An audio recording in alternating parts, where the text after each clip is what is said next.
I said, we're going to see. I trust that you will actually join from afar.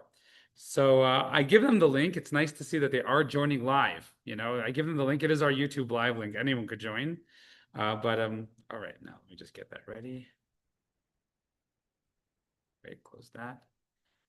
Then Zoom, share.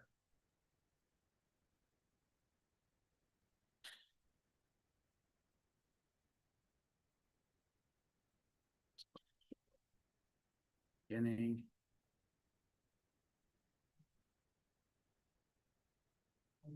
Are you seeing it on the screen? Oh God, what was that? Right.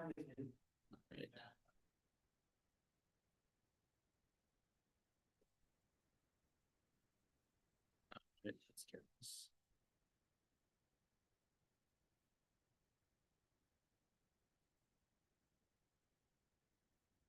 Perfect. Okay, let's get started. We're holding on page 210. This lesson is called Life is Shortish. Shortish. So we're going to tie everything together today. And we're going to go back to our original question on lesson 1. Well, our original question was, is death worth being afraid of? We said everybody has some sort of fear of death. For a lot of us, it's subconscious. It might be our own death, someone else's death. And we said, in fact, we said it's not so scary, right? And how we accomplish this? So we're going to start off now. First of all, just to summarize what we went through in this lesson. So we have exercise 6.1. You've almost completed the journey into Judaism's approach to death, afterlife, and reincarnation, etc. Take a moment to identify 3 ways the perspective we gain can influence one's life and daily realities. Now, we said in the beginning, that the truth is this course is about death, but it's also really about love. Knowing about death will influence how we live. So can anyone think of 3 ways that it can influence the way we live? Anyone? This isn't a trick question. You can have your own ways. That's fine. Yeah. It makes you a better person, be a better person. Makes you a better person? Maybe, yeah. You live life. You live life with joy. You're not as afraid, maybe, right? Doing things that help bring God into your life. You focus your life on bringing God into your life. So anyone else? Yeah.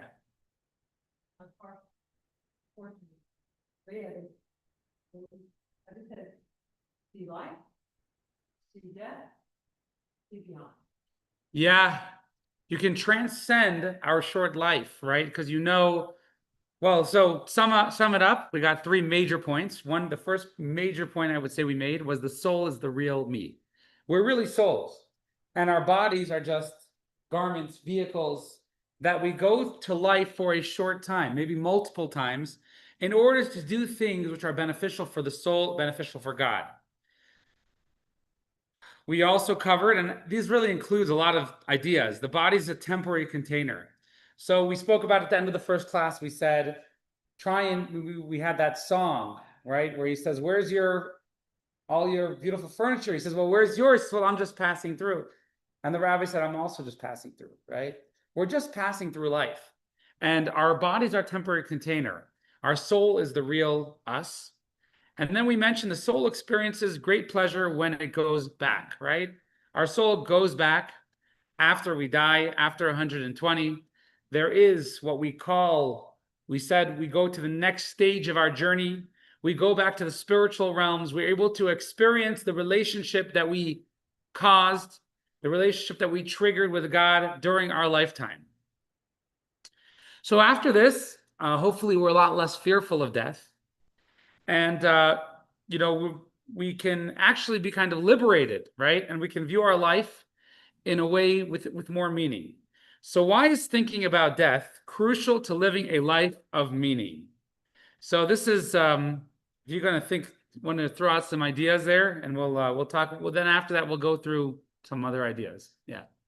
Why is it talking about death crucial to living a life of meaning? Yeah. Elevate thought, elevate clarity. it puts, would you say, puts life in a context of meaning, right? You're like, it's like we spoke about how we're put in here, we were born for a purpose, it makes life purposeful. So we mentioned in the original lesson TMT, terror management theory, which talks about a lot of decisions people make is based on death. So here is an interesting article, and we'll start with Joanna on text 1. If you can read on page 211. There is no exercise or reflecting total perhaps as contacting one's ending. In confronting our own passing, we are better able and more willing to help others see the power of awareness of that which is inevitable death, helping us to wake up to the tender colors of life and personal creation. In contemplating our own end, as if there is still time for life, whatever time is left, values are there to be lived until that last inevitable moment to acknowledge this creation. So there's been many studies about this, knowing about mortality, right? And the positive effects. So there was a study which said basically people, when you know that you are mortal and there's going to come a time that you're going to die, people have increased attention to health, right? They look at their health differently. They view their health differently. They know, like, I better take care of my health. Also, people will take less risks. They'll take less risks. Also, another thing is people will obey more rules. There's also what's called mortality legacy awareness, where we look back and we say, well, after we die, how are people going to view us? How will they view our life, right? And that's what you mentioned before. How are people going to view our life? What are they, what will my life mean after I die? What will my stamp on the world be? There's actually an app called We Croak, and it actually sends messages multiple times a day. And to remind you, by the way, you're going to die, and that can help you refocus your life. I'm not saying you should get the app or not, but that can help you refocus your life. That can also remind you that whatever seems really out of context, important or damaging is not so damaging, because you'll die and that thing will not really matter anymore. You have a problem or sickness or whatever it is. Well, eventually it won't really matter anymore, So there's actually an app for that. So there's actually a lot of benefits by contemplating mortality. Now, obviously, we shouldn't be depressed about it, but it's something we should think about once in a while, right? Think about once in a while, and that should trigger good, positive qualities and behaviors in us. So now we are going to. So these are some of the different things that, some of the benefits we just have here. Prioritize, retain focus. We avoid foolish mistakes, seize and embrace every moment, live life more fully, and life is more meaningful, not just functional, right? So a lot of times, many, many times, people fall into a pattern where they're trying to survive. They're trying to survive. They're trying to make it. They're trying to pay the bills. They're trying to just make sure everything's a status quo. And they forget that they weren't here to survive. They're here to actually live, to do positive, meaningful things. And so much so, it's so common that people get a slap in the face from something, and like they're just constantly thinking electricity, painting, renovating, whatever it is. They're constantly going from deficit to deficit. When we contemplate mortality, we are able to just think about, well, what are we living for? It can't just be we're living to make sure our house is fixed, right? Because if we weren't alive, our house would never be damaged in the first place, right? So it must be we're here for a purpose. Okay, so now we're going to go and we are going to get into the Jewish idea. Now, the Jewish idea is quite fascinating. And we're going to start with a text from the Psalms. It's notable. The Psalms is a very, very important book in Judaism.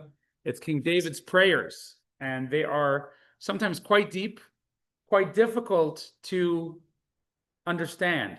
And we always look in the commentary. My wife has a really great group on Monday for women. They actually study Psalms, and they read through the Psalms with really great commentary. I will tell you the commentary they use of that Psalms over there is totally underestimated. From a context of understanding what King David is saying, it's fascinating what that Psalms adds. Linda knows, she goes, right?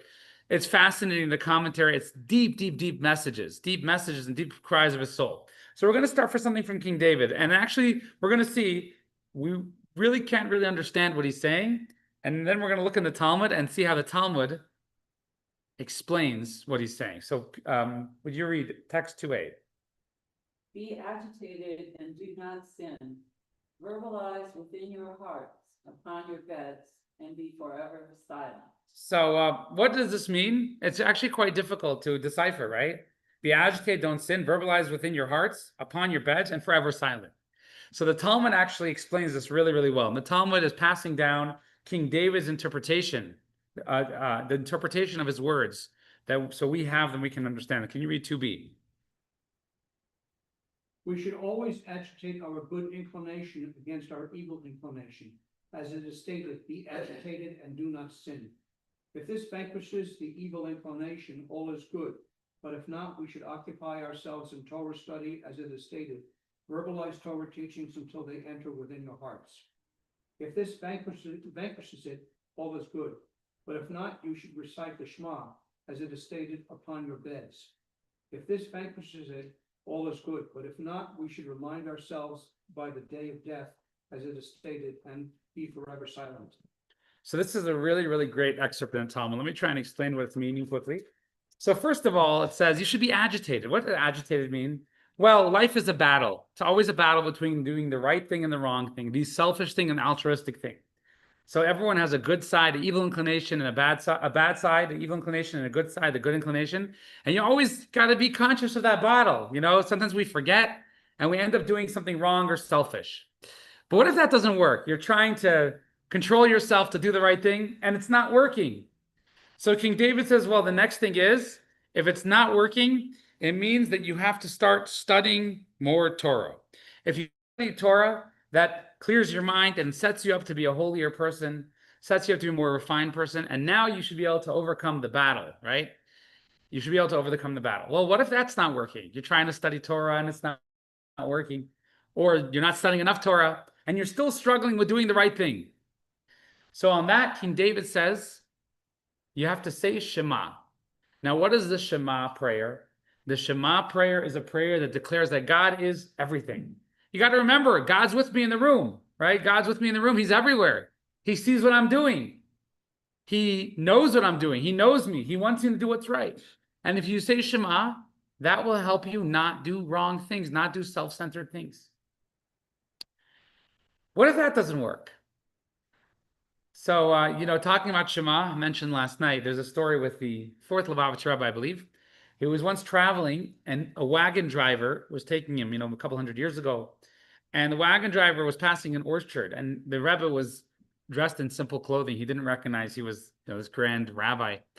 And they were passing by an orchard and the wagon driver said, listen up. I'm going to go take some apples. If you see the owner coming, let me know and I'll run out.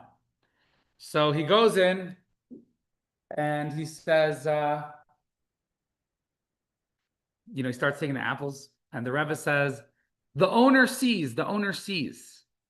So he runs out and he says, oh, that was close. Where is he? He says, oh, the owner's God. He's everywhere. The owner sees, right? So this is when you say Shema. So the guy says, oh, the owner's God. Don't worry about God, That's our attitude. The Talmud says, halavai. It says, we wish that our fear of God would be at least somewhat comparable to our fear of humans, right? Because fear of humans is very, very easy. They say, they see, we feel it very strong, but sometimes God, we don't feel his presence so strong. So we say Shema to remind ourselves God's everywhere, but what if that's not working? We're still going back to the negative behavior. We're still doing the sin or whatever challenge. So on that, he says, you remind yourself the day of death. You remind yourself the day of death. And you remind yourself, die. One day you're going to die. And it puts you in check. It reminds you, wait, I need to behave. I need to do the right thing because I'm actually going to die. And, after I die, I'm really going to really reappreciate how bad this thing is, how good this thing is. So he says, that's the last thing. He says, now, ideally, you shouldn't have to remind yourself the day of death, right? You should be able to just control yourself, do what's right because it's right, or do what's right because God is here. But if you can't do it, there's always that end game where you say, wait, I'm going to die one day. And when I die, I'm really gonna review this situation in a different way. I'm gonna review my life in a different way, from a different context, from a soul context. And that can help you behave. Watch this little video about that.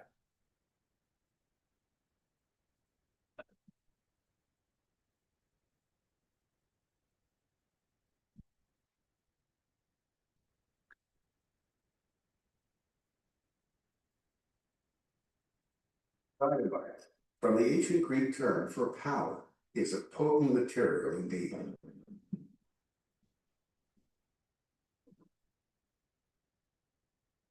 But a person can hardly encounter a more powerful motivator to plan for his day of death than the opportunity to read his own obituary in the media.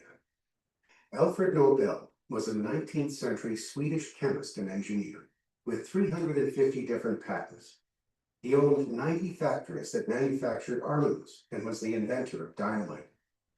His brothers Ludwig and Robert Nobel were tycoons with oil fields along the Caspian Sea. Alfred invested in his brother's enterprise, and he grew ever wealthier. Then, in 1888, Ludwig Nobel died suddenly while on a visit to Cannes, France. The passing of one of the Nobel magnates was exceptionally newsworthy.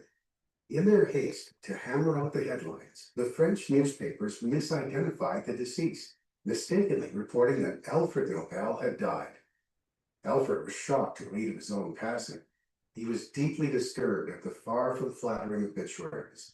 Bold black headlines screamed, "The Merchant of Death is dead." The fine print was no better. Dr. Alfred Nobel, who became rich by finding ways to kill more people faster than ever before, died yesterday. Alfred was sobered by an experience afforded few. Is this how I will be remembered when my time comes, he wondered? Will I be forever tainted as the merchant of death? Historians speculate that Alfred, determined to improve his genuine obituary by improving its lasting effect on humanity, took steps while still hale and hearty to ensure that mankind would remember him as an everlasting contributor to the advance of civilization and quality of life. On November 27, 1895, Alfred Nobel signed his last will and testament, designating 94% of his vast fortune to the creation of the Nobel Prizes. To this day, his name is synonymous with the advance of science, medicine, literature, and world peace. All it took to transform the merchant of death into an angel of progress and peace was a moment of serious reflection on mortality and its consequences.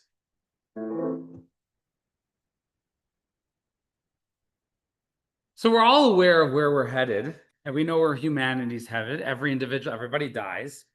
But sometimes we need to reflect on it in a serious way. Now, we don't necessarily need to constantly think about it or obsess with it. However, sometimes we need to think, where are we heading? What is with our life? What is going to be the future after we die? Often we get so caught up, people like love, pleasures, or bodily needs, or they're looking for competition or different aspirations, worldly aspirations.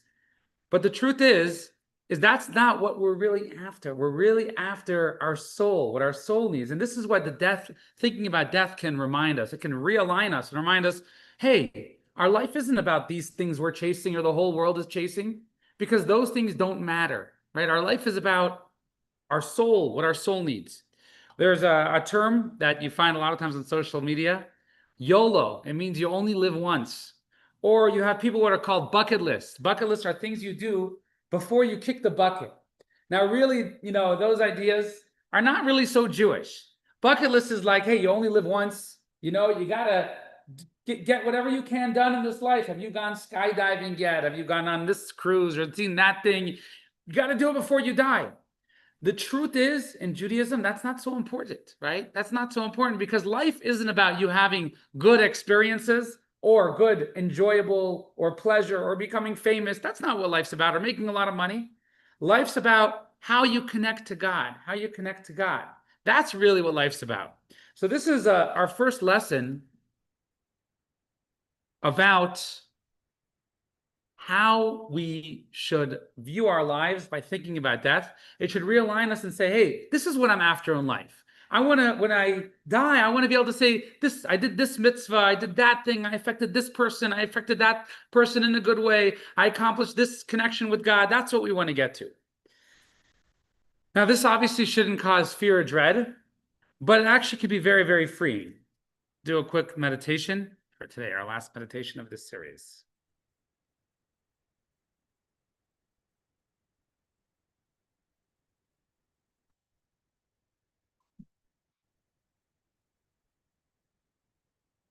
For our meditation reflection for this final lesson of the Journey of the Soul course, we're going to take our meditation straight from our sages, from Pirkei Avot, the Ethics of the Fathers, which tells us to meditate upon three things. Imagine, if you will, that there's an eye that sees, an ear that hears, and all of your deeds are written in a book. Now, that's something that for centuries would have taken imagination. But in our day and age, it doesn't take any imagination at all. Because we know that everything is seen, heard, and recorded. What we're going to do now is imagining ourselves at the end of our lives in the editing room, so to speak, with all the footage, all of the film, all of the recordings, every moment of our lives. It's there for review, to rewatch, to relive. Imagine yourself now looking back through your life, watching the real-time movie of every single second. See yourself in every place where you've been, every person you've ever met, even if you pass them in an elevator for 5 seconds. And now, let's start to edit and form our highlight film. And of course, what does a highlight film mean? Now that the soul has left the body, the highlights are not which restaurants I ate at or where I went on vacation. The soul now has moved on from a body. The highlights are, what good did I do in this world? Who did I love? Who did I help? Start to imagine your life. Start to reflect on the real highlight. Those small fleeting moments that were over in seconds, but last forever. Who did you affect? Who did you help? How did we make the world a better place? And now realize that we're not editing just yet. We're still filming it. We're still making the movie. Imagine yourself now, you're still filming the movie.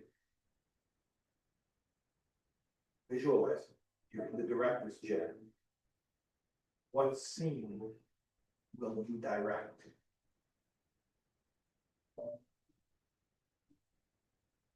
Take a moment to visualize and reflect.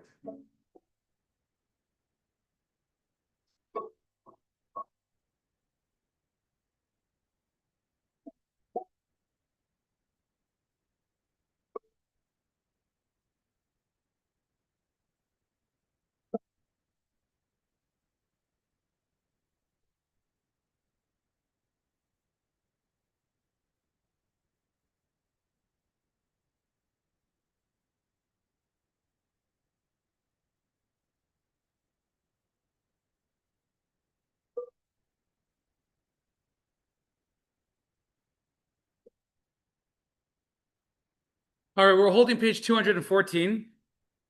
So we'll do these questions. What do you consider greater value, your time or your money? Explain your choice. Anybody? What do you think is more important, time or money? Time. Anyone else? Time? Time. Why is time greater than money? Money comes and goes. Time, once it's gone, right?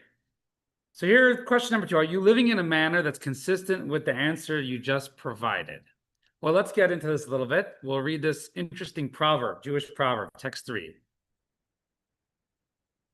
Folks fret over a lost gun and fail to fret over lost time. But money provides no reprieve, while time is impossible to retrieve. So when we lose money, we get really upset, really worried, really betrayed, cheated, whatever it is. When we lose time, we're like, not such a big deal. But the truth is, he says, is money comes and goes. Time does not come and go. So now let's say I would give everyone in the room an ultimatum. Let's say, I would say, I want you to waste a day. I'll give you a choice. You can either waste a day or donate $1,000. Which one would you choose? Would you rather waste a day or donate $1,000? You would donate $1,000 rather than wasting a day? Well, most people would say like, oh, it's just one day, right? I'll waste a day, right? In fact, some people would say like, I'll pay $1,000 to waste a day, right? That's what some people are. Now, most people nowadays, well, so that's another, would you waste a day for $1,000? So most people would say, I'll waste a day and I don't have to pay $1,000. That's what most people would say. Now, the question is why, right? Now, money is fungible. So there are different things in life. Some things are more fungible, some things are less fungible. I mean, if you buy something, you can oftentimes resell that or reuse the resources. If you borrow a can of food, you can return a can of food, right? Let's say, people are not so fungible. It's like if I drop off my kid off in camp, I can't take back home another kid, right? I got to take back my kid. But time is actually something which is absolutely non-fungible. Once the time is gone, it's gone. So why do most people care more about money than time? This is our question. Yeah. Because it's not money that's donated, help people. You waste a day, you're only hurting yourself. Well, so most people will waste a day. Or what if I would say, lose $1,000 or waste a day? Lose $1,000 or waste a day. What would you do? Most people would say, it's just one day, I'll waste a day. So why is that if we know time is more important? So to understand this question, so yeah, okay, that's a good point. So a lot of people would say, I'm willing to do a good thing. I want to do a good thing, right? But if you would lose $1,000 or waste a day, what would you take? Which one would be easier for most people? Most people would say like, I'll just waste a day, right? Day, so the day is going. Well, so would you lose $1,000 or waste it? In other words, you have $1,000. What you have to choose one. Would you lose $1,000 or waste a day? Which one would you choose, right? Most people would say, I'll waste a day, right? Lose $1,000. Well, most people would say waste a day. And if they lost $1,000, they'd be like, oh my God, this is a lot of money that I lost and everything like that. If they lose the day, they'll be like, okay, it's just a day, right? So why is that when we all know time is more important than money and more valuable than money? Why do most people feel, yeah? Because they aren't valuing that might be their last day. All right, well, so let's go into it in Jewish source. We'll see something even deeper, that idea even deeper. We'll start with text 4. If not for agreeing to a debt, what wrongs we would commit against our Father in heaven. Let us learn from the first 10 generations of humanity. God showered them with abundant paradise-like goodness, including creatures centuries-long lifespan, and yet they were going to destroy the world. So here we have a very good historical lesson. If you look in the Bible in the beginning, most of the characters in the Bible in the beginning of history lived for hundreds and hundreds of years, some even over 1,000 years. Noah lived 950 years.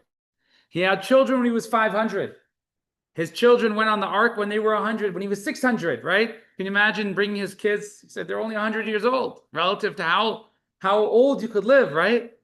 Now we find something really interesting. The 10 generations from Adam until Noah lived the longest in history. Lived 700, 800, 900 years, everybody. Yet they had no fear of death. Life was just ever going on forever. And they became the most corrupt generations in history. And that's why God needed to make the great flood, right? After the flood, suddenly, if you look at the timeline of Jewish characters or the characters in the Bible, they live 180, 100, and they go lower and lower till the long ones are 120, right? Joseph lived 110. That's what we find. Now, what happened before then? God let people live as very, very long. What happened to all of them? They all became very corrupt. They all became very corrupt. Well, it's like when you're not thinking about death, you don't know about death.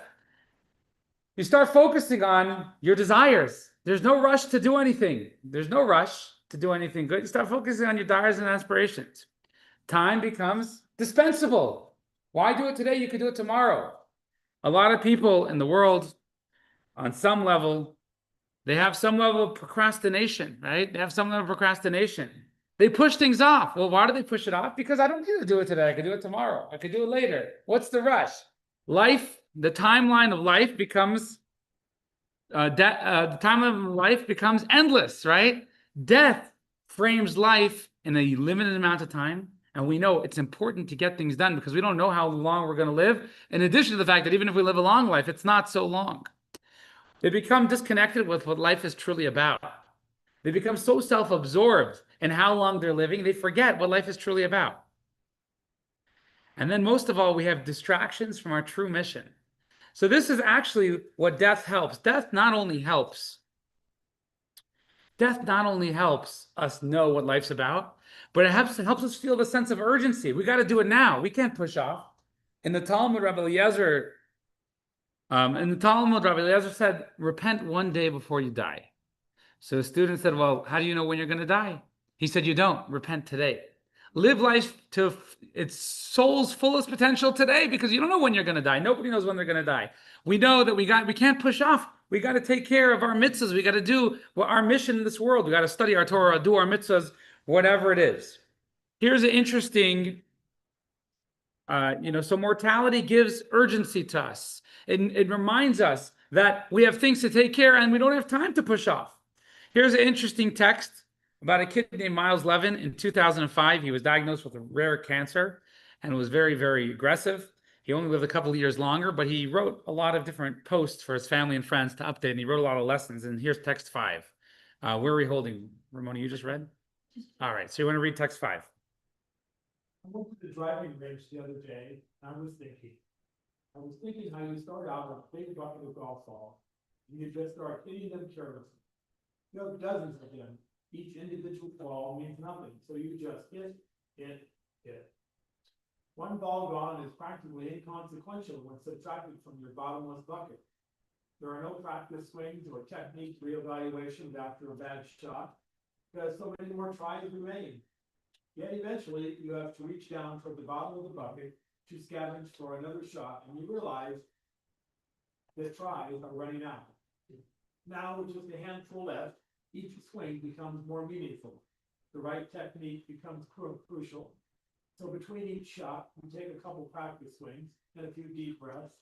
There's a very strong need to end on a good note, even if every preceding shot was horrible. Getting it right at the end means a lot.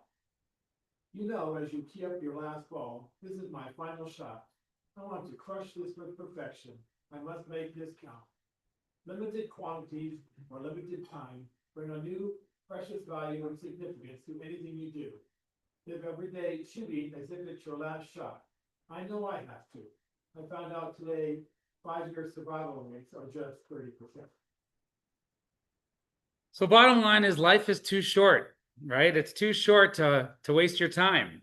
So we look at exercise 6.3, allowing yourself a moment to contemplate between each response. Record 5 meaningful endings to the following statement: life is too short to. So we're not going to do this exercise now, but this is a really good exercise to reevaluate your life. Now, I want to share a parable. I've shared it many times on the high holidays.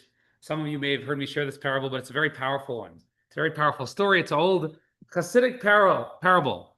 But first, does everyone know what schmaltz is? Everyone heard the term schmaltz? So schmaltz is chicken fat. It's kind of like oil made from chickens. Jews traditionally love it and eat it. They fry their gribbinus in it, their chicken skins, and Jews love oily food. It's not a secret. And schmaltz is supposed to be like a cut above. So there's this guy named Shmerel. Now, Shmerel lives in a town and he's very, very poor. And nothing he does is successful. Nothing he does is successful. He tries construction, he tries banking, money lending, nothing successful.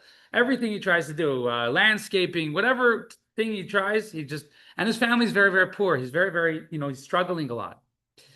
So rumor comes, someone comes to the city and says, oh, don't you know, there's an island in this area of the ocean that the sand is made out of diamonds. Sand is diamonds and rubies, emeralds, sapphires, precious stones. If you can get to that island and get back here, well, you're good for life. You'll be very, very wealthy, right? You'll be very wealthy. You'll have money for you, your whole family, for generations to come. You become a billionaire. All the sand in the island is diamonds, rubies, emeralds, right? Expensive, expensive stones. So no one in the town believes it, but this guy, he's got no hope. He doesn't know what to do. So he heads out, right? And he goes to check out this island. Anyways, he's getting closer. It's a long trip.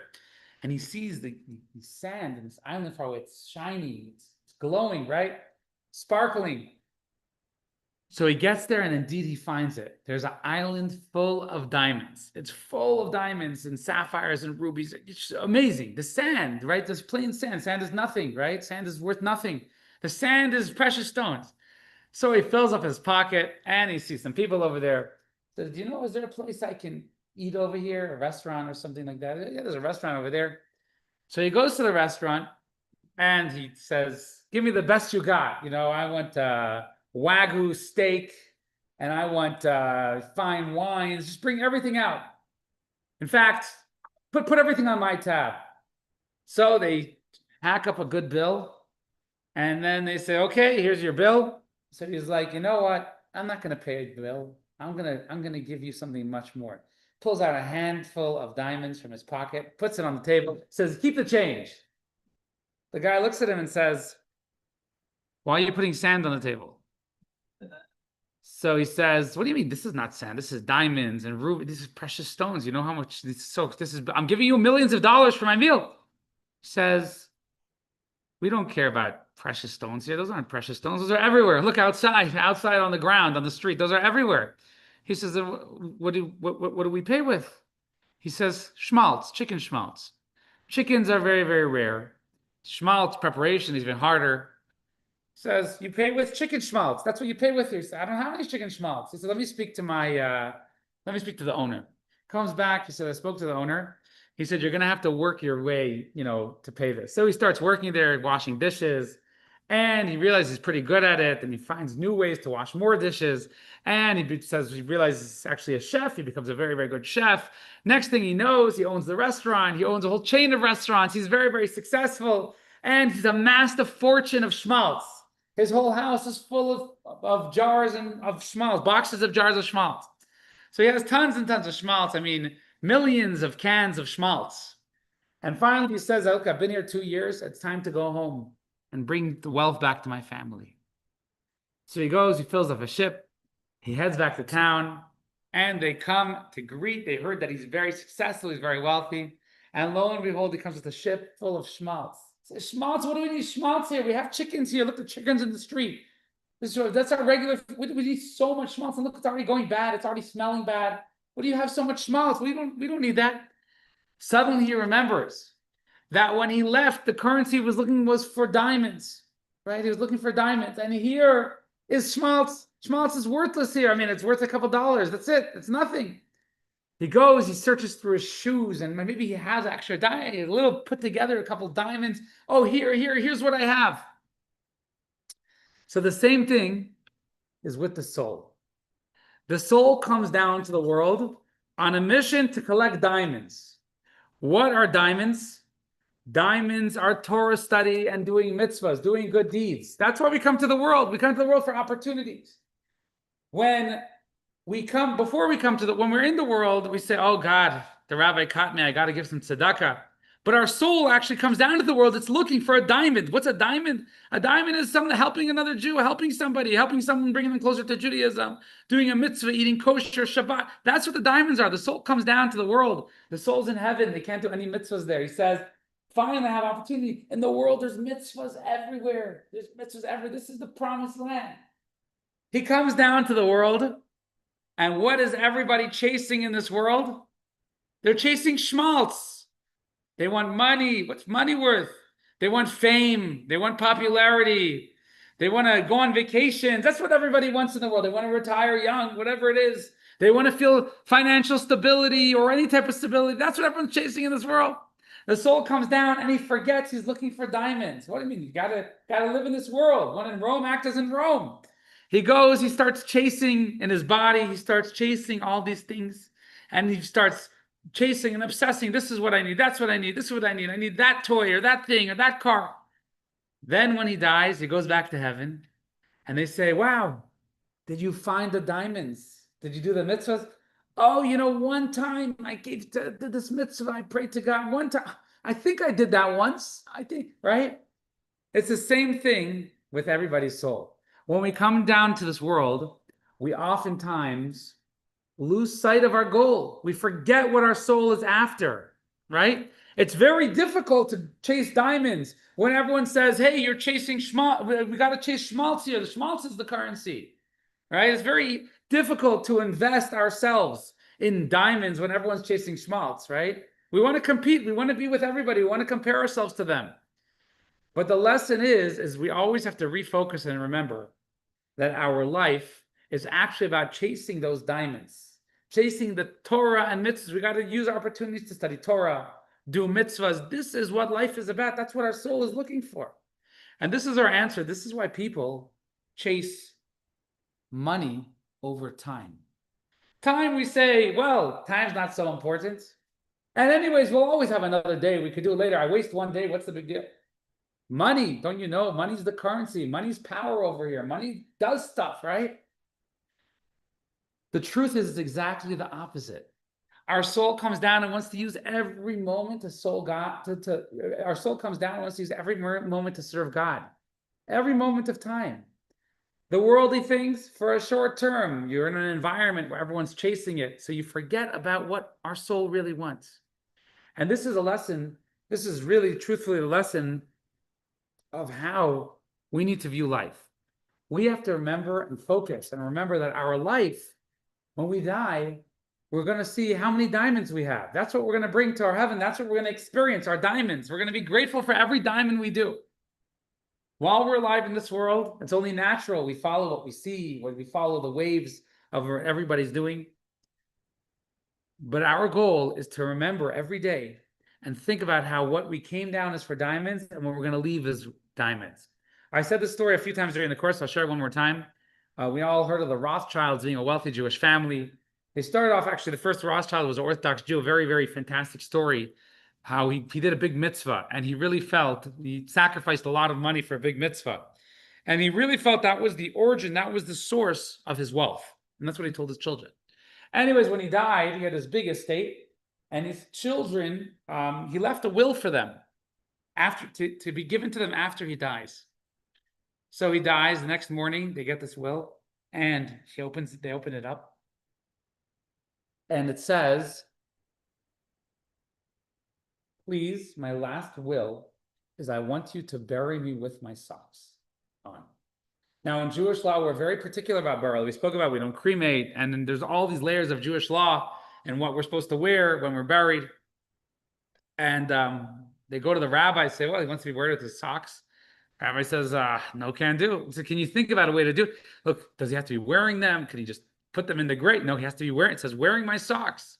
So they don't know what to do. Finally, the burial comes. They have no choice. They can't bury him with the socks. Jewish law, they're not allowed to.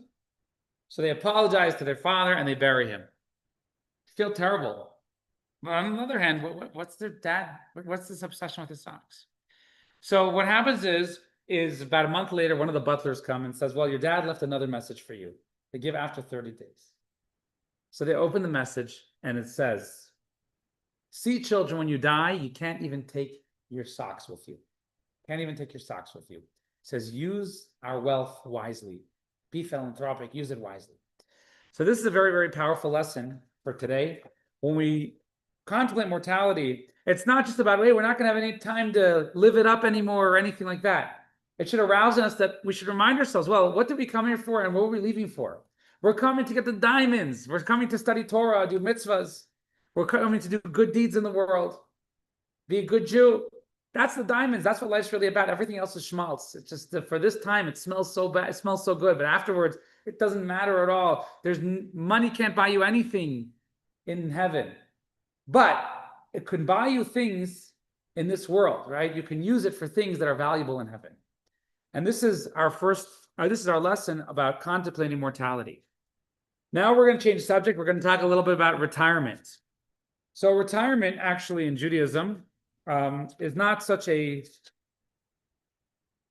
a new thing. I mean, the obsession with everyone wanting to retire. You live to work, to retire, and then once you retire, it's the good life, and then you start needing to care about your health, and that's how life is for a lot of people.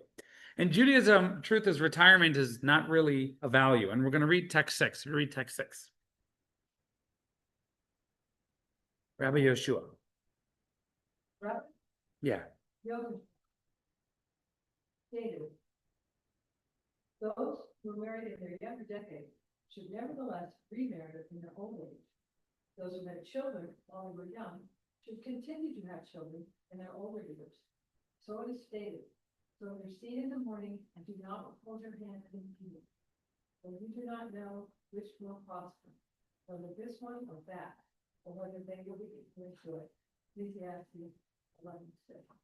Rabbi Akiva stated, those who study Torah in their youth should continue to study in their old age.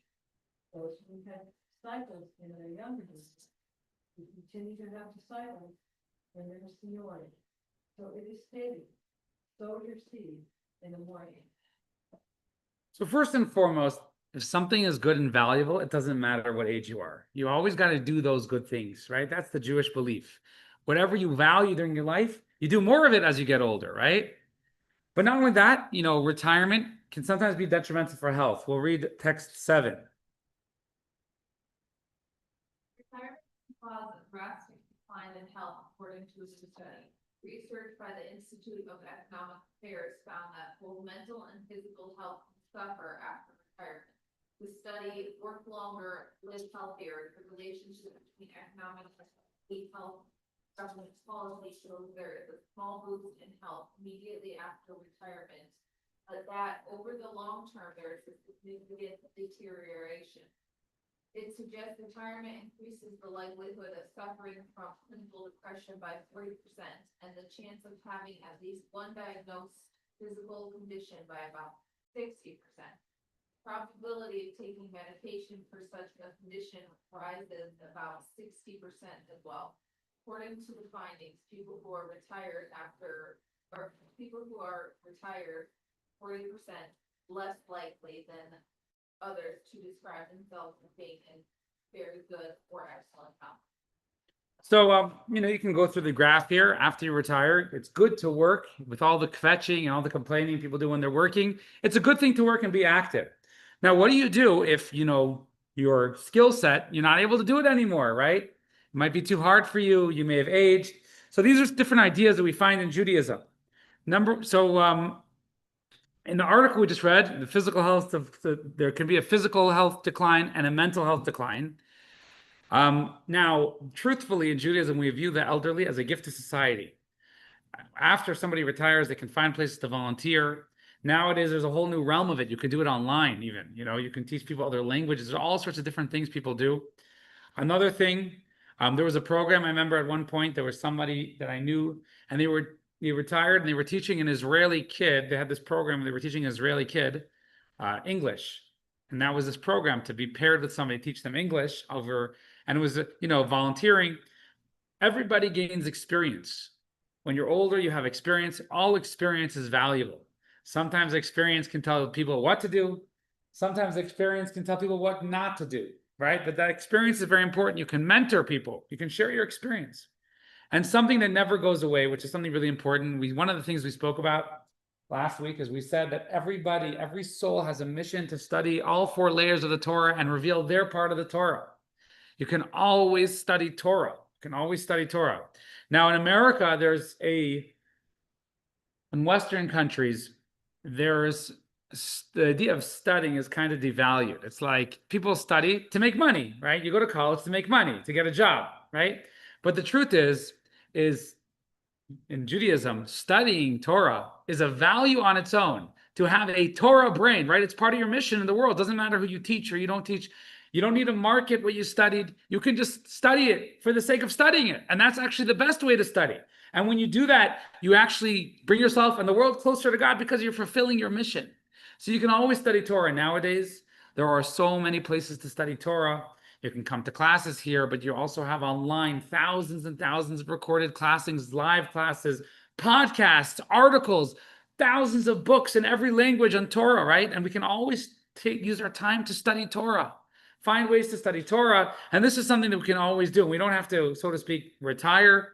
We can go. And so actually the Rebbe would commonly say, retiring means to put new tires on. Sometimes you got to change your way of life a little bit. Sometimes you got to change the direction a little bit, but you always have to be active. And this is actually a very interesting quote in the Talmud on text 8. If the elders advise him to instruct, as it used to instruct, he the counsel of the elders. Because instruction upon advice of the elders is constructive, and construction upon the advice of youth is destructive. Yes, so this is a very important thing. Elders' experience is very, very valuable. It's very, very valuable. So we always have to use the, this is something that if you have experience, you can go and find places to share your experience, share your wisdom. But the most important thing is to remember that every day is time given to your soul to live in this world, to collect diamonds. And you have to go and make sure that you use that time to collect the diamonds and build a stronger relationship with God. All right, now we're going to finish to our final part of this course. We're going to talk about something which we didn't talk about. Until this course, we've been saying that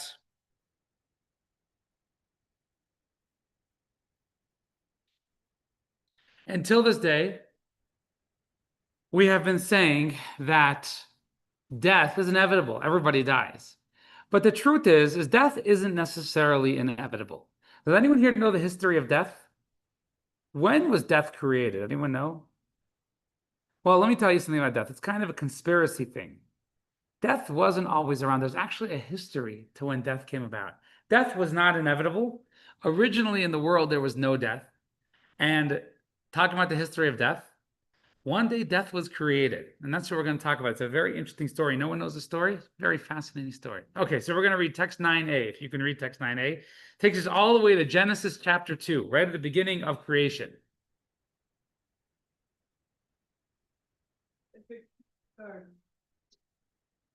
But do not eat from the tree of knowledge of good and evil. For on that day, the day that you eat from it, you will certainly die. Okay, so God tells Adam and Eve, sum up, if you don't know the story, Adam and Eve are in the Garden of Eden. And God says, you can eat from all the trees here, but don't eat from that tree over there. On the day you eat from that tree, you will die. That was the first time death was brought to the world. Now, what happened after they ate the fruit? Did they die? So what happened? Did God get angry? Sometimes as a parent, you scream at your kids, you're like, if you do that, we're not going on the trip. You're on the way to the airport, we're not going on the trip. And then you're like, oh, actually, well, we're not going to cancel the trip, right? Did God get angry? He said, on the day you do it, you're going to die. And then what happened? They didn't die, right? They didn't die. In fact, they died 930, right? They actually lived a long life. So the commentators explain something really, really deep.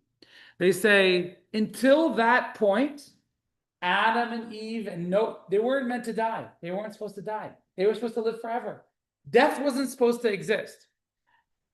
When they ate from the fruit, God said, now you're going to need to die. Today, you're going to need to, as of today, you're going to need to die. In a long time, you'll die. But as of today, you're going to need to die. Now, I remember one of the commentators, he explains it actually really beautifully. He says, we have certain things in the world that resources that never run out. I'll give you an example. The sun, right? After so many years of the sun giving off light, we would think that the sun should have less light coming out, right? Less energy coming out. But what do we find? We find that it has the same amount. In fact, if you read a lot of times the news, they say by the year 2050, there's going to be too much sun. It's going to burn through the ozone layers, too much sun. It's going to destroy the universe, right? So the sun is created in a way that it never runs out. It's an amazing thing. We don't have any other energy things like that, right? Besides God created things like planets and things like that. We don't have other things like that. We can't create infinite energy. Seems like the sun doesn't run out. It doesn't have less light. So this is a concept that the planets, they will be around forever. God created them a way that they don't. You know, other creatures, they die, they disappear.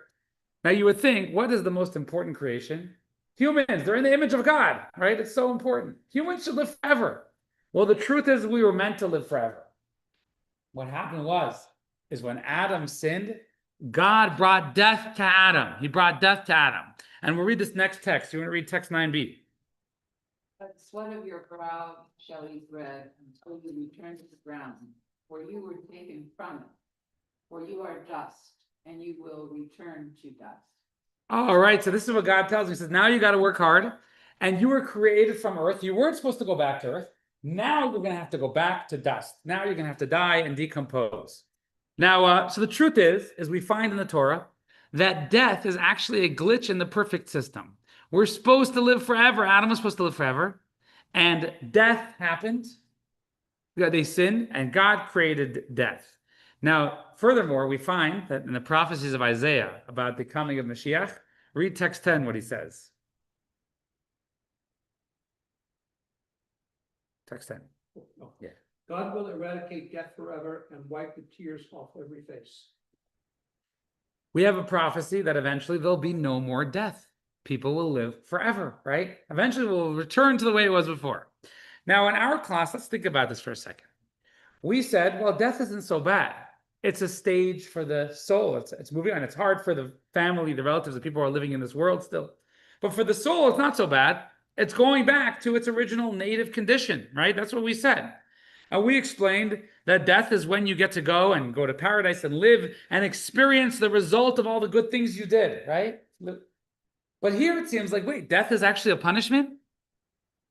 Adam wasn't supposed to die, right? What do you mean he wasn't supposed to die? He wasn't supposed to turn back to his native condition? So what's going on here?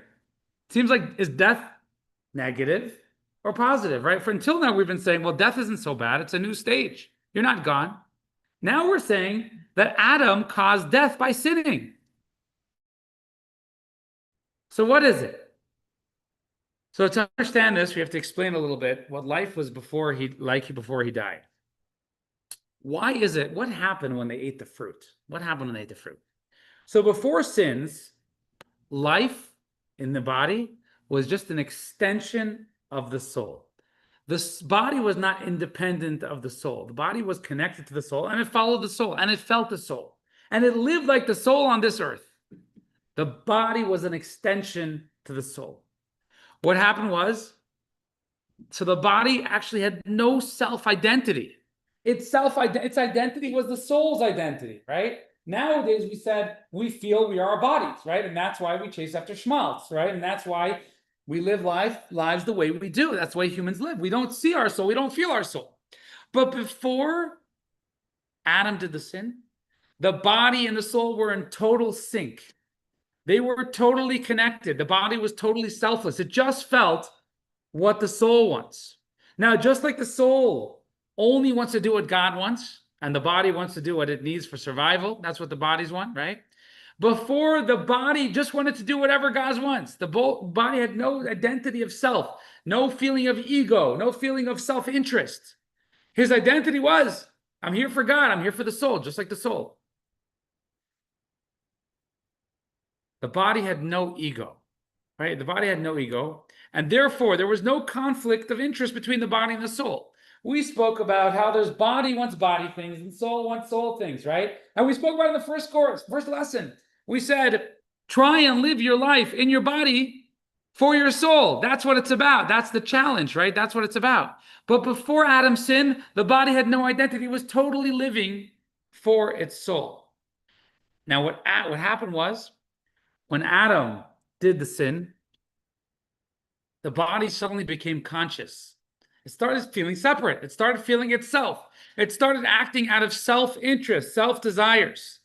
That's what happened after he sinned. The body disconnected from the soul. So until Adam sinned, the body was fully in sync and fully connected with the soul, intrinsically connected with the soul. After Adam sinned, it disconnected, and now the body started feeling its own desires, feeling its own interest.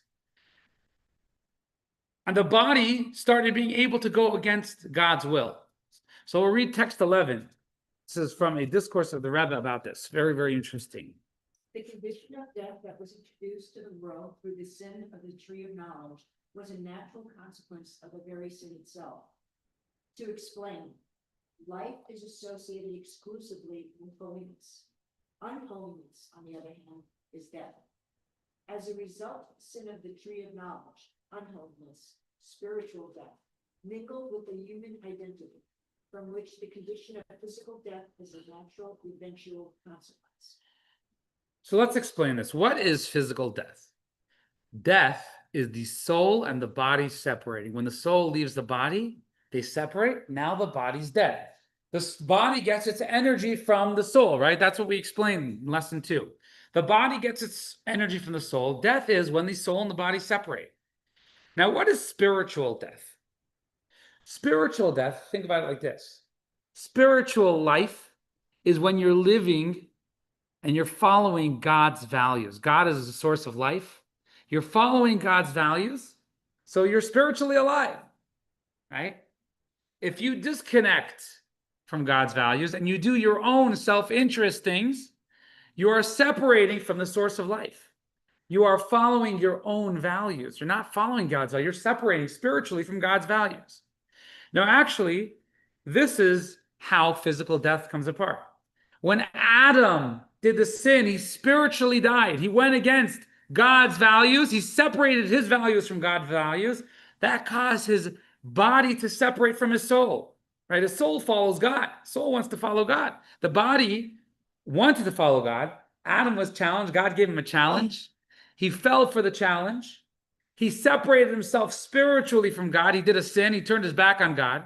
That caused his body to separate. That caused physical death. So death is a separation of the mortal body from the immortal soul, right? The soul is alive. It's immortal. Spiritual death is when the body is separate, soul are separate because misaligned values and desires. So this is what Adam did. Adam separated his values from his soul values. He acted out of self-interest, right? He wasn't acting out of God's interest, soul interest. When he did that, that actually caused physical death. That caused, God said, oh, now you have to die. You separated yourself. Now you have to die. We find in the Torah, actually, it says that God says, maybe you'll think you're a God, so I'm going to have to make you die. At that moment, he separated himself. Potentially, we follow our ego, our self-interest. We think like, oh, we're God. Everything revolves around us. Everything revolves around what we need, right? But the truth is that's very far from the truth. Everything revolves around what God needs, right? What our soul needs. Our soul wants what God wants. So originally, Adam's body was aligned fully with its soul. It just wanted to act out of its soul interest, its godly interest. But once it sinned and it experienced this idea of acting out of its own interest, that was actually spiritual death. That caused the body to separate from the soul, and now the body has to die. Now, the good news is we said that Isaiah says that we'll rectify this, and eventually God will take away death. But how do we do it? So let's talk about life a little bit. Everything in our life has a body and a soul to it. So now let's take food, for example. Everyone here needs to eat. Everyone need to eat, right? Why do you need to eat? To survive. Why do you need to survive? Well, the truth is you don't need to survive, right? You don't need to survive. I remember once having this interesting conversation with somebody.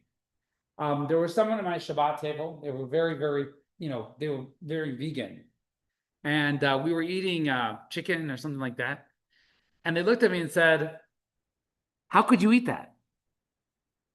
So I said, what's the problem? They said, well, how could you murder a chicken and eat the chicken?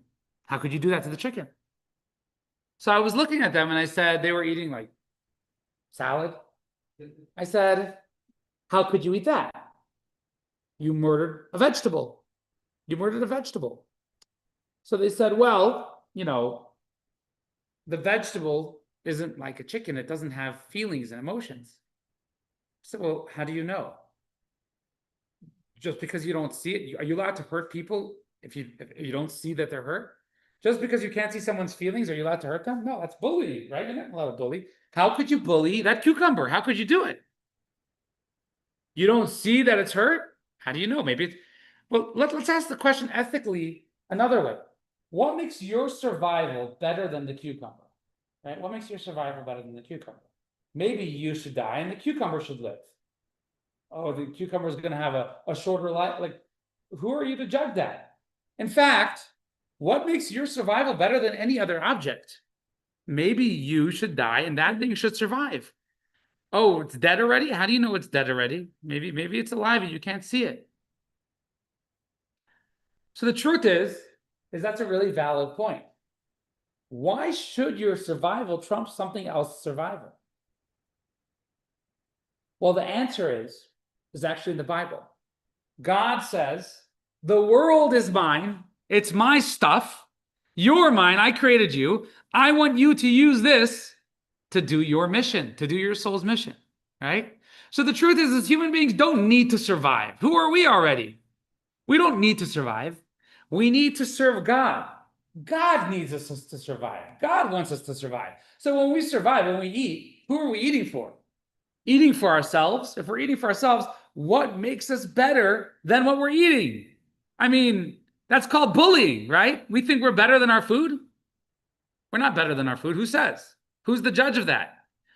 Survival of the fittest. What, we get to, because we're stronger, we get to push over other vegetables and other items? Maybe that thing is more worthy than us. Who decides that? The answer is God decides. God in the Torah says there's certain things you can eat. You can eat kosher meat, etc. Who are you to decide? Well, God would say, I'm the creator. It's all my stuff. It's all mine. I decided what it's created for. So survival is not about us needing to survive, us needing to feel good. That's self-centered. We don't need to be self-centered. Survival is about, are we surviving for God? Does God need us to survive? If God doesn't need us to survive, well, we don't need to live. We don't need to live. We can want to live. So everything in the world has a body and a soul. There's a physical dimension of food. Physical dimension is what you see, how you enjoy it. But it's really superficial. It's its body. The soul dimension is every object's true purpose. So when we eat things, we know in Jewish law, we make a blessing, right? We recognize that it's God. We only eat kosher because what do you mean? We don't get to just eat whatever we want. We eat what God gives us, what God wants us to eat, because we're here for God. That's our mission, right? We only eat kosher. We only eat to serve God. We try to use the energy to serve God, right? This is what life is about. Now, what are we doing? Well, Adam and Eve, what they did was they disconnected the body and the soul. So food's physical properties, taste, smell, appearance, texture, those are all just the body. The soul is the ability to stay nourished and give us energy to do good things, to live, for our soul to live and do good things. So Adam and Eve, what they did when they sinned, they ate something that God didn't want them to eat. They separated the body and the soul. They said, who are we eating for? We're eating for ourselves. This tastes good. This fruit will taste good. It looks good. It's tempting. What is our job? Our job is to realign the body and the soul. To take our lives, our physical life, where we see body everywhere, we see the physical, superficial element of everything, the superficial dimension. And our job is we get to realign them. We say, I'm going to use this for God. I'm going to use everything I have for God. Whatever resources I have or assets, whatever God gives me, I'm going to dedicate it for God. What I'm doing is I'm realigning the body and the soul. I'm realigning the soul part of me with the body part of the world. My body, my soul. I'm living here for God. I'm a conduit for God. I don't want a self-identity. I want a godly identity. Now, when we do that, that brings true life to the world. And we reflect on the truth and the purpose of everything. When we do mitzvahs with whatever we have, what we do is we're pumping the soul. We're realigning the soul and the body with it. So we rectify the spiritual death when we value something not for its external properties, but for the ultimate purpose for which it exists. That is our purpose in life, and that's what we're here for. So we're actually here to remedy this. Now, when we do that, every time we realign our body and our soul in the world with whatever we have, whatever God gives us. God gives us money, we use the money for God. He gives us a home, we use a home for God. He gives us a car, we use the car for God. He gives us food, we use the food for God. When we do that, what we're actually doing is slowly closing the gap between what Adam separated. They separated the body and the soul, and we are slowly closing the gap. And what we're doing is we are bringing the soul and the body back together. And when we do that, death will actually be eradicated. And that is the ultimate goal of why we are here. We are here in order to realign. We are born in order to realign our body and our soul. And when we do that, we actually eradicate death. We fix what Adam did. We say, I'm not living for myself. I'm living for my soul. I'm living for God. So that is how we bring remedy to the glitch. But now we're going to take it even further. There's a saying, you only live twice, right?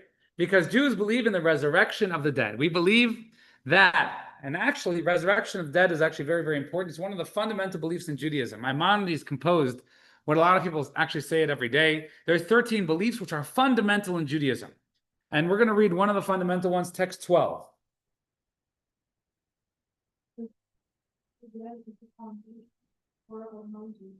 One cannot maintain a connection to the Jewish religion and the Jewish nation without this belief. So one of the fundamental beliefs in Judaism is we will be resurrected from the dead, right? All the dead will be resurrected in a certain stage after Mashiach comes. Now, previously we said the soul comes into the world several times. Well, each one of the times it creates a new soul, and then that body dies, the soul leaves. Now that body will actually come back to life. Now I want to talk about the technicalities of it a little bit. Second. So resurrection of the dead is the ultimate sinking of the body and the soul, right? Adam and Eve, they separated the body and the soul. That brought death to the world. That brought the potential for the soul, the body, to live without consciousness following the soul. And then at the end of everyone's life, the soul leaves the body. Our job is to resync them, put them back together, get the body to follow the soul once again. Resurrection of the dead is actually when everything is fully in sync. God will bring all the bodies back to life in sync with the soul. Now, it is very interesting how it's done. In Jewish tradition, there's a part of the body which never ever turns to dust. It's actually called the etzem luz, the luz bone, L-U-Z. We don't know exactly where it is, but the Midrash says that there's a certain part of the body that never decomposes. And actually, because when you eat or you do something wrong, so let's say something that's not kosher, for example, what are you doing with that food? You're giving life to your body. Is your body able to connect to the soul? No, because it's actually just serving itself. It's eating what it likes. Now, so when Adam ate, he ate something which disconnected his body and his soul. And that's why Adam needs to die. So the luz bone is actually a bone that didn't get any energy from that food, from that not kosher food that Adam had, right? God said, don't eat it. The luz bone is a bone that doesn't, so therefore that luz bone lasts forever. Now, where is that bone? There's conflicting opinions where that bone is or how big it is or what it is. But I would think an easy way to imagine is it's kind of like DNA, right? You can't get rid of it. It's always there. Your DNA, right? So this is what the luz bone is kind of like. And it's a part of us that never decomposes, never changes form. Now, when Mashiach comes, what's going to happen is God is going to rebuild the body from the bone. Rebuild the body from the bone. So now the body will wake up totally unified with the soul, totally one with the soul. And the body will, after that, the body will never die. Will never die because it's totally unified with the soul. Now, why is it that the body will be totally unified with the soul? Well, what is the essence of Mashiach coming? This idea of Mashiach coming is the way we sin, the reason why we sin or we do wrong things, everyone does wrong things, is because we don't feel God's presence. If we saw God in the world the way he's here, that we saw that everything is God, we would never do anything wrong. We're only able to do something wrong because we don't see God connected to everything in the world, right? That's how human beings are. When Mashiach comes, God will be fully revealed in the world. We'll see God in everything in the world. Everything will become one with God. So anything which is disconnected with God will disappear, but we will be recreated fully one with God, and our soul, our body will never be able to do something selfish anymore because it sees God in everything, it feels God in everything, and therefore it's totally united and resynced with God. So this is what Jewish people pray for, the resurrection of the dead. Before we go on, any questions about resurrection of the dead? People were asking a lot of questions last night. They said, like, does everybody get it? People were asking, what, if someone has a second marriage, who are they married to when they get up? Where do they get up? How do they get up? I'll just tell you, a lot of these questions, it's difficult to understand, but there are answers brought to them. One of the interesting things we mentioned last night is when you are buried in Israel, the people in Israel get up first. And that's an advantage of being buried in Israel. What if you're not buried in Israel? Well, in Jewish tradition, you go through kind of like tunnels underground, and it's kind of painful for the body and the soul. But you go for tunnels underground until you wake up in Israel as a new person. That's what we believe when Mashiach comes. We noted that during funerals, we put a little bit of earth from Israel on the grave in order to make it like you're buried in Israel. Although I don't know if that fully makes you wake up in Israel, but eases the process. All right. So, any other questions on this? If it's the soul originally didn't want to come down, what makes it, when we're resurrected, what makes it want to stay? Well, the soul doesn't want to come down, and the soul is relieved when we die because the soul feels like he's driving a car which doesn't want to go in his direction. It's like prison, right? He's coming down to a body that's not in sync with him. He's coming down into the world in a cage almost of this body that has its own self-interest, its own survival, its own desires, its own enjoyment. And the soul is like, the body's obsessed with schmaltz, right? It's obsessed with schmaltz. I want real stuff. I want mitzvahs, Torah, mitzvahs. The soul comes down into the world, and the soul wants diamonds, and the body wants schmaltz.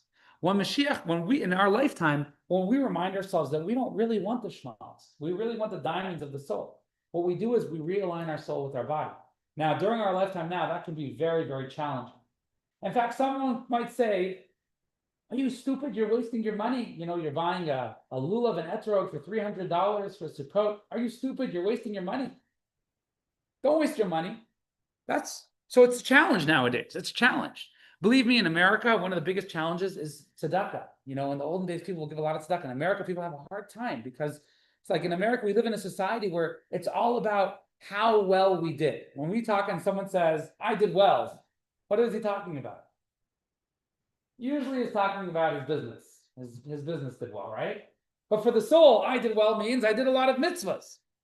So nowadays, there's that tension. And that's our challenge. That's why we're here in life, to bond the two things which are pulling against each other.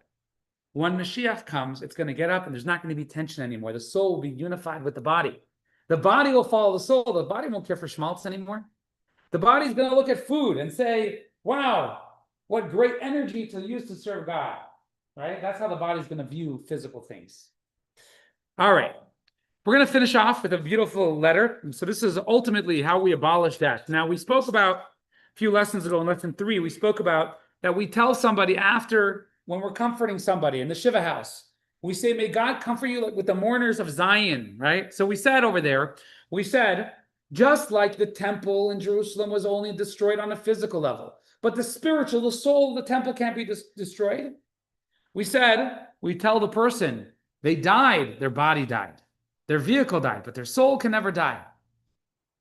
So we're going to read text 13, our final text of the course. Where are we holding? Who are we holding with? Okay, go for it. Frugal consolation, captured in the traditional Hallel statement, consolations, as the news to comfort mourners by tens of generations of our nation's communities that follow the Torah tradition. In the Omnicron, console you among the other mourners of Zion and Jerusalem. At first glance, the association of these two concepts, Jerusalem's destruction and personal loss, is perplexing. The reality, however, is that we have perfect confidence that God will rebuild the ruins of Jerusalem, of Zion and Jerusalem. He will gather the dispersed remnants of Israel from the ends of the earth to our righteous Mashiach, and he will bring them in gladness to witness the joy of Zion and Jerusalem. We are equally confident that the same is true with regard to our personal belief that God will fulfill his promise that those who dwell in the dust shall awake and joyfully sing. Great indeed will be the happiness and rejoicing then when all we meet together after the resurrection. So this is something really powerful we tell someone when they're mourning. We tell them a lot of different layers of comfort, but one of the things we tell them is we say, know that you will be fully comforted one day. This person will come back to life, just like the temple in Jerusalem was destroyed and the temple will be rebuilt. We tell them the ultimate comfort is when that person's not dead anymore. That's the ultimate comfort, right? Take it back, but even better. We tell them ultimately God promises that he will comfort everybody because he will bring everybody back when with all the souls realigned. So this is the end of our course. This is the end of the idea. I hope we all learned something, learned some lessons. Someone came to me last night and they said, I want to dedicate something in honor of my mother and my, deceased husband, everything like that. I thought it was kind of a powerful, thing that this is the way we need to live life. We need to live our lives soul-based. And ultimately, we hope that we can do it. We can realign in our own personal lives with our body, and our soul can realign together, follow our soul, live for our soul, not chase so much schmaltz. All the schmaltz in life you can use for diamonds, invest your schmaltz in diamonds, and for mitzvahs and do good things, invest your time and everything you have in arousing and connecting with your soul, and ultimately we can bring Mashiach and experience the resurrection of the dead. Lesson 6. Life is short-ish. 1. Our exploration of death and the afterlife through the Torah's lens reduces our fear, unease, allowing us to consider our mortality without panic. 2. Some believe that because we eventually die, nothing is overly important. But Judaism insists that because we die, each moment of life is of supreme importance and should be devoted to matters of eternal relevance. Considering our mortality motivates us to focus on what really matters.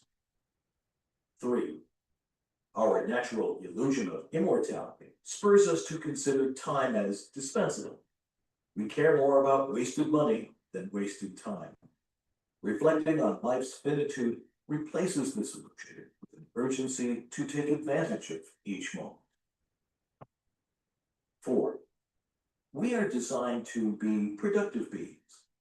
Retirement is not a Jewish concept. As our group powers wane, we should transition to mentoring, sharing our wisdom and experience, etc. 5. Before the sin of the tree of knowledge, the body was the soul's extension, and their desires were synced. Sin destroyed that dynamic, causing spiritual death, the misalignment of body and soul. Physical death is an outgrowth of spiritual death. 6. We rectify spiritual death by realigning everything with its purpose, ignoring the superficial layers of a thing, its body, and instead focusing on its inner truth and purpose, soul. Upon completing this rectification, physical death will no longer be part of the human condition. Thank you much for joining. Any questions in the shop with? All right. Well, thank you very much for coming. Hope you come again. Next course will be the first week of November. It is called Kabbalah of Meaning. I'll send video out if you see it, but hopefully we'll see you before.